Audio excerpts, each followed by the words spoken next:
For Helmut Marko. Welcome. It's a pleasure to have you here. Thank you so much for coming. The Formula One is next month. Max's new car will be revealed this weekend. The fans are already going crazy. And the big question is, of course, is Max ready for the new season? Max is ready. The car is ready. The car, I guess you want to know what the car is. Everything. Like. It's sexy and racy. So. I mean, does it blow your mind, this new car? You've seen so many things. It's an aggressive-looking car, and the data and the information we have are looking good. But, you know, on our simulator, we are the only car. So only when we have a test, we see how the others are. That's exciting. Max, as we know, started racing at a very early age, and his father, Jos, was instrumental in that. How important was his father? Because you know his father well. How important was he for Max's career? He was very important. I think what Max achieved, he did in a much less time than other drivers because of the performance and the experience Jos had, and also the hard way he taught Max. The hard way, as in disciplined? Discipline, yes. Yeah. And he only told him, you have to win, you have to achieve. There was no second. Second wasn't good enough. So he cultivated the winner mentality that Max has. I always wonder about Max because he seems to be mature beyond his age, in the sense that he can deal with this intense scrutiny and pressure. I mean, the whole world is watching him. How can a young man like him deal with that? I had, when he was 15, a long discussion with him. Normally, I talk with a driver 20 minutes. With him, I was sitting for an hour and a half. And as you said, there was a 15-year-old boy with the maturity of a 26-year-old who came from a university or so.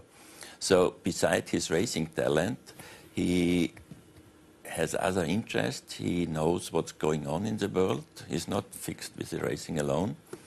And that was the reason why we decided, yes, we put him in the car, in a Formula One car, because I was convinced he can do it. Mm-hmm. You did take a risk when you did that, though. Did you have any doubts in your mind? No risk, no fun. It's a I agree Red Bull completely. attitude. No, but I was convinced. There was a race on Nürburgring, is a German street circuit, and he was a class by his own. You know, he was lapping 2-3 seconds faster than anybody else. Like maybe you saw Brazil. Yeah. So, and when I saw this race, I knew what we are going to do. I called next day. I'm an early bird, so maybe I did wake up Jos and said, Jos, forget all our discussions because we were dealing and wheeling and so on. What next category? I said, forget everything, we do Formula One. So, Jos, are you here? Because I didn't hear anything from him. He was completely silent. Completely silent. And when he did start speaking again, what did he say to you?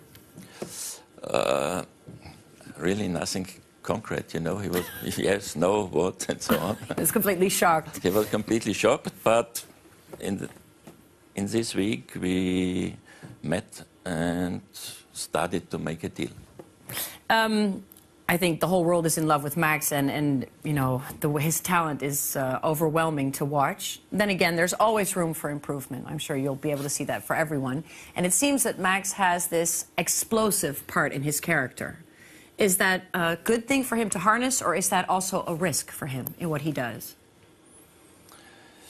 I think with more experience, he will be now in his third season. This risk will go in an advantage because other people know when Max is coming, be careful. He will overtake you, so don't do anything stupid. And the risk will be less of a risk. You know, he had some hairy moments last that got a lot of people very angry. Yeah, you know, it's always, if a youngster is coming in, you overtake him, people get angry. They think it's something stupid, but it was, he had only one crash, that was in Monte Carlo. Only one? No, in Monte Carlo he had 3, so he did everything at one race. But the rest, he was... Yeah, he's in control. He's in control, and so with another year of experience and a good car, I think both of our drivers can fight for the title. To go back in your own personal history, because you used to be a driver, you won the 24 Hours of Le Mans in 1971, together with the Dutch driver Gijs van Lennep, and we found this great footage from that time. So let's have a look. Baan vrij voor de 49 wagens die deelnamen aan de klassieker in de sportwagenracerij, de 24-uursrace van Le Mans. Een strijd vooral tussen Porsche en Ferrari. Porsche had in de Nederlander Gijs van Lennep en de Oostenrijkse jurist Helmut Marko een uitstekend team. This was your best race, and then after this happened, tragedy struck in your life. What happened to you? I got a new BRM chassis in Clermont-Ferrand, and I didn't fit very well. I was about 10 centimeters higher than normal, but the chassis, the car was quicker. So, you know, safety. In that days, you thought if something happens to you, it's bad luck. But nowadays, I know it was just the opposite. It was really great luck if you hadn't been hurt.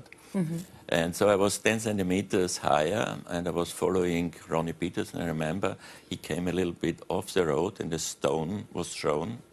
I saw something coming. And You saw it coming at you through the windshield. Yeah.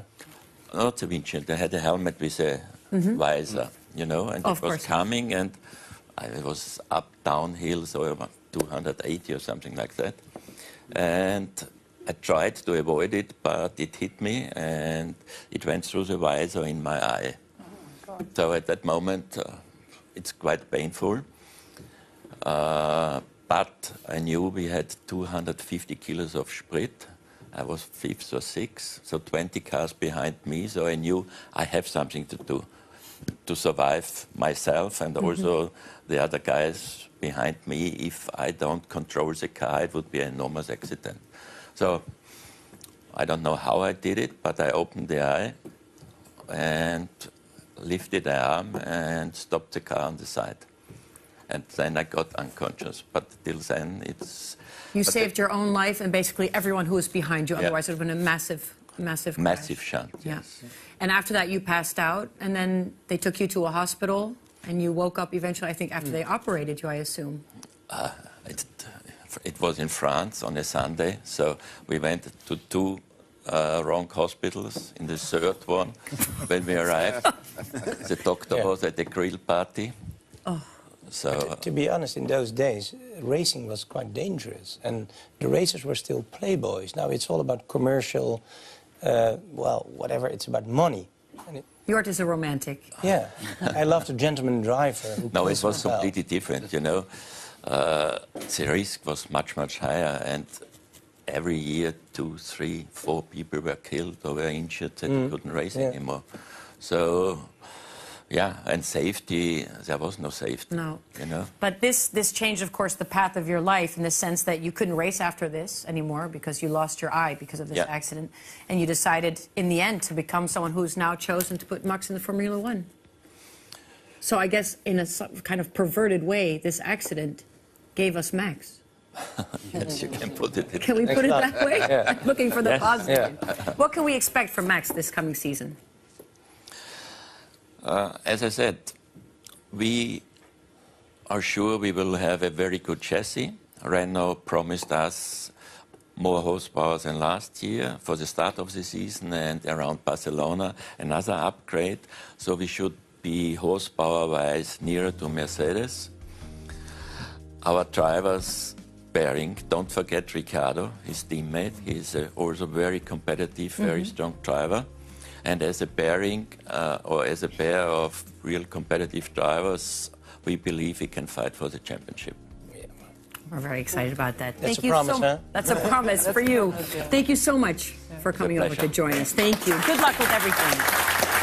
Ik dank al mijn gasten, dank jullie wel. Ik dank u thuis ook voor het kijken. Morgen is vicevoorzitter van de Europese Commissie, Frans Timmermans, hier te gast. Heel graag tot morgen. Marta, dank je.